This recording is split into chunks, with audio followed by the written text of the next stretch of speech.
အားလုံးပဲမင်္ဂလာပါဆိုတော့ဒီကတော့ message from person ပေါ့နော်ကိုယ့်ရဲ့တစ်ဖက်လူစီမှာဘာတွေဖြစ်နေလဲပြီးတော့ကိုယ့်ကိုဘာပြောချင်လဲပေါ့နော်ဆိုတော့ဒါနဲ့ပတ်သက်ပြီးတော့ကြည့်ပြပါမယ်ဆိုတော့ဒါလေးကတော့တစ်ခါလေးမှလုပ်ဖြစ်တယ်ပေါ့နော်အခုဒီလိုသိပ်ပြီးတော့မလုပ်ဖြစ်ဘူးဖြစ်နေရပေါ့နော်ဆိုတော့ဒါ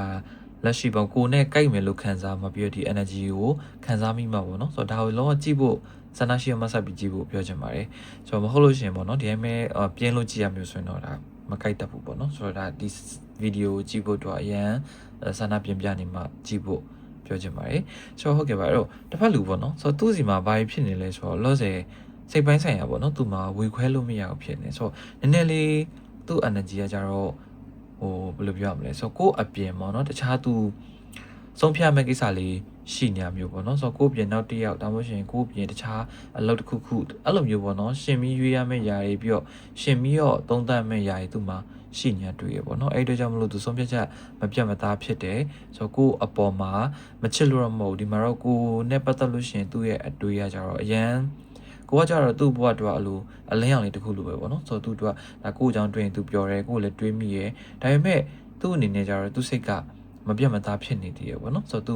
မနှဲ move on လုပ်ဖို့စူးစမ်းနေတာတွေ့ရတကယ်လို့ဒါအတိတ်မှာ तू relation တစ်ခုရှိခဲ့ဆိုလို့ရှိရင်ဒါအဲ့ကနေပြီး move on လုပ်ဖို့ तू စူးစမ်းနေသူ့ကို तू စိတ်ငြိမ်အောင်တည်ငြိမ်အောင်သိရမလားဆိုတော့ तू စိတ်ကိုမနှဲစူးစမ်းပြီးတော့ဒါရှေ့ဆက်နေအောင်တွေ့ရပေါ့နော်ဆိုတော့အခုချိန်မှာတော့ तू မရရမှုမတိကျမှုတွေများနေပြီမဲ့အဲ့ဒါကိုတေချာလေးဖြည့်ရှင်းပြီးသွားရင်ဒါကိုယ့်အပေါ်မှာပေါ့နော်ကောင်းမွန်တဲ့စိတ်ခံစားချက်နဲ့ဘယ်လိုပြောရမလဲစိတ်ခံစားချက်အသစ်နဲ့ပေါ့နော်ကိုယ်စီလာမယ်ဆိုတဲ့ပုံစံမျိုးလေးပေါ့နော်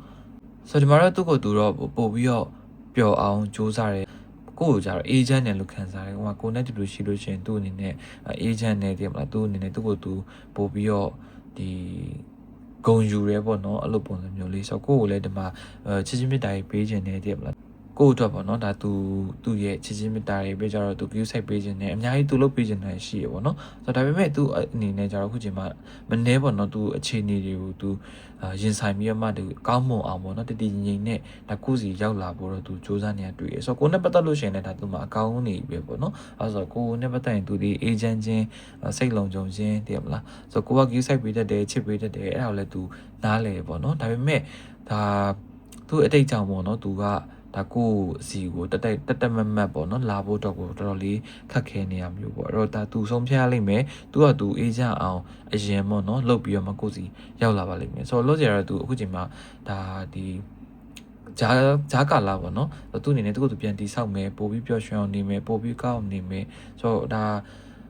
ready ဖြစ်အောင်လို့ပေါ့နော် relation တခုတည်းသူ ready ဖြစ်အောင်လို့သူစူးစမ်းနေရတော့တွေ့ပါတယ်ဆိုတော့ကိုနဲ့ပတ်သက်ပြီးတော့လည်းဒါသူကရေရှည်အထိသွားခြင်းနဲ့ပြီးကြတော့ကိုနဲ့ပတ်သက်လို့ရှိရင်လည်းသူစိတ်ခံစားချက်ကကောင်းနေတယ်မလားသူများနဲ့မတူဘဲနဲ့ကိုကတခုခုပေါ့နော်ထူးခြားရဆိုပြီးသူဘက်ကနေခံစားနေရမျိုးတွေ့ပါတယ်အဲ့တော့အနာဂတ်မှာတော့ပိုပြီးကောင်းမွန်တဲ့ဒီအခြေအနေတွေဖြစ်လာလိမ့်မယ်တိုးတော့အခုချိန်မှာတော့နည်းလေးသူ့ဘက်ကစိတ်ပိုင်းဆိုင်ရာပေါ့နော်နည်းနည်းလေး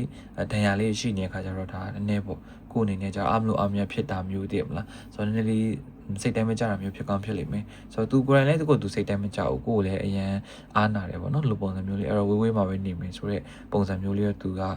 နေနေရတွေ့ရပေါ့နော်အဲ့တော့ဒီမှာတော့ကိုတော့ဒါအဝေးကနေစောင့်ကြည့်နေသူကို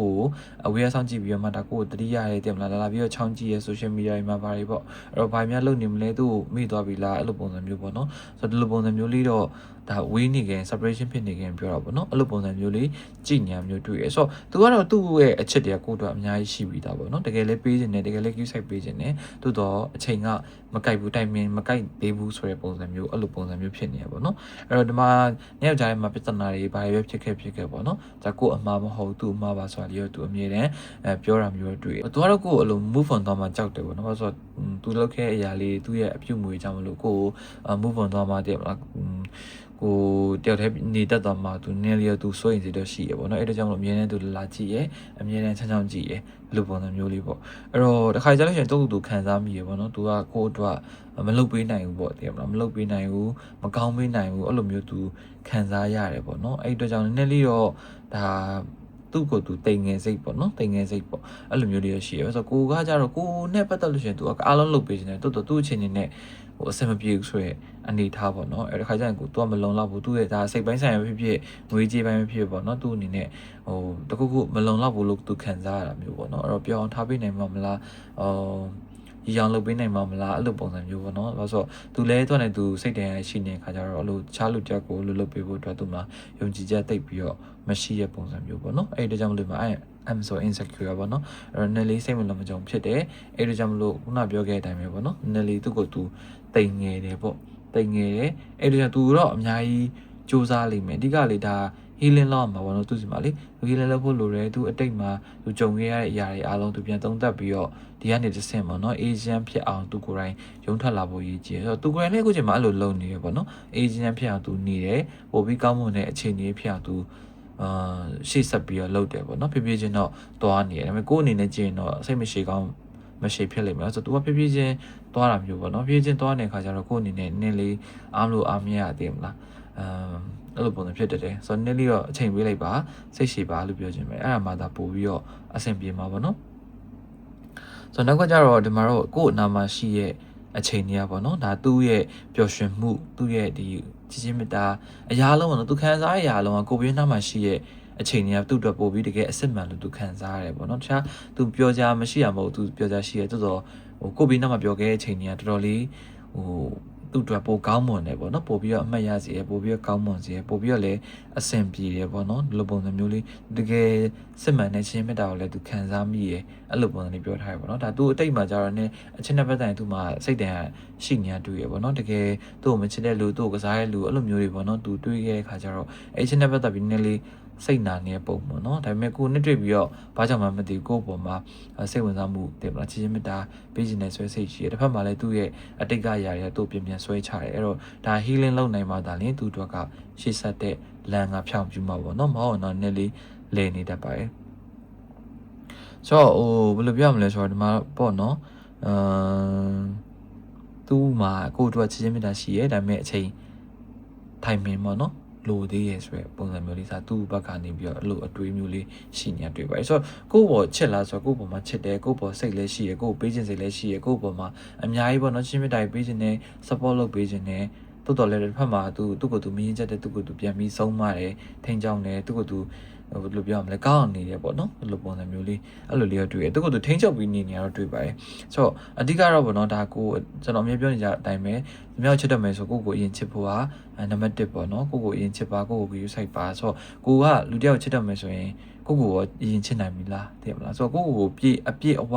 ကိုယ့်အတွင်းထဲကိုဖြည့်ပြီးပြီလားပေါ့နော်အဲ့လိုမဟုတ်ဘဲနဲ့ကိုယ့်အတွင်းမှာလည်းမရှိဘူးအပြင်ကိုထုတ်ပြီးတော့အေးပြင်ကလည်းကိုယ့်လက်မခံဆိုလို့ရှိရင်ကိုယ့်အနေနဲ့အရာရာဆုံးရှုံးတတ်တယ်ပေါ့နော်ကိုယ့်ကိုလည်းပြောင်းဆုံးတတ်တယ်အဲ့တော့ဒီကတော့ကိုယ့်ကိုတေချာလေး focus လုပ်ပါလို့ပြောချင်တယ်ကိုယ့်ကိုတေချာ focus လုပ်ပါကိုလောမဲ့ရပဲပေါ့နော်လူနှစ်ယောက်စုံတွေ့ဖို့ဆိုတာကြတော့လို့ရမလို့ပေါ့နော်သူတိုင်မင်ရောက်လို့ရှိရင်အလိုလိုရတယ်တင်မအလိုရတယ်အဲ့တော့ကိုယ့်အနေနဲ့ဘာလုပ်ရမလဲကိုယ်စိတ်တန်ရာတွေကိုhealing လုပ်ရမယ်ပြီးတော့ကိုယ့်ရဲ့သင်ခန်းစာပေါ့နော်တကယ်ကိုယ့် universe ကဘလို့သင်ခန်းစာပေးလဲဘယ်ဟာတွေနဲ့ပတ်သက်ပြီးသင်ခန်းစာလူတိုင်းကတော့သိကြတယ်ကွာဘာလို့ဆိုထက်ကကြုံနေရတဲ့ပြဿနာဖြစ်နေပြီဆိုရင်အဲ့ဒါတေချာပေါ့ universe ကကိုသင်ခန်းစာကိုသင်ယူစေချင်တာပေါ့နော်အဲ့ဒါကြောင့်မလို့ခဏအဲ့အဖြစ်ပြက်တွေဖြစ်တယ်ဒီလူနဲ့မဟုတ်နောက်လူနဲ့ဖြစ်တယ်အဲ့လိုပုံစံမျိုးပေါ့နော်အဲ့တော့အဲ့ဒါလေးတေချာလေးhealing လုပ်ဖို့ရပြီးတော့ဒီ test တွေလာလို့ရှိရင်ပို့ပြီးအောင်မြင်အောင်လို့ပေါ့နော်အဲ့တော့တေချာစူးစမ်းဖို့ရည်ကြီးပါတယ်ကိုဘာလို့လဲဘာလို့ရမလဲဒါတေချာလေးကိုပြန်ရှာဖွေရမှာပေါ့နော်အဲ့တော့သူများစီမှာရှားမှာမဟုတ်ကိုပြန်ရှာဖွေရမယ်ကိုဘာလို့ရမလဲကိုဘာလို့တင်လဲဆိုတော့ပေါ့နော်အဲ့ဒါတခုတော့ပြောပြချင်ပါတယ်ဆိုတော့ဒါကိုပို့ချစ်ပါ view site ပါဆိုတော့အဲ့လိုနေထိုင်နေပဲအလိုလိုပေါ့နော်ဒါသူမဟုတ်ခဲ့ရင်တော့မှပဲကိုတို့ကကောင်းမွန်တဲ့ soul mate တွေကောင်းမွန်တဲ့လူတွေပေါ့နော်ကိုနာကိုရောက်လာပါလိမ့်မယ်ဆိုတော့အဓိကတော့ကိုနဲ့ပဲဆိုင်နေပေါ့နော်ကိုစိတ်ကိုထိန်းနိုင်ရင်အရာအလုံးကိုထိန်းချုပ်နိုင်ပါလိမ့်မယ်လို့ပြောချင်ပါတယ်ဆိုတော့ဟုတ်ကဲ့ပါဒါတော့မြင်တဲ့ဟာလေးပေါ့နော် resonate ဖြစ်တဲ့ comment တွေမှာမမေးလို့ရပါတယ်အားလုံးကျေးဇူးများတင်ပါတယ်နောက်ထပ် video podcast မှာပြန်တွေ့ပါမယ်အားလုံးကောင်းသောနေ့လေးဖြစ်ပါစေဗျ bye bye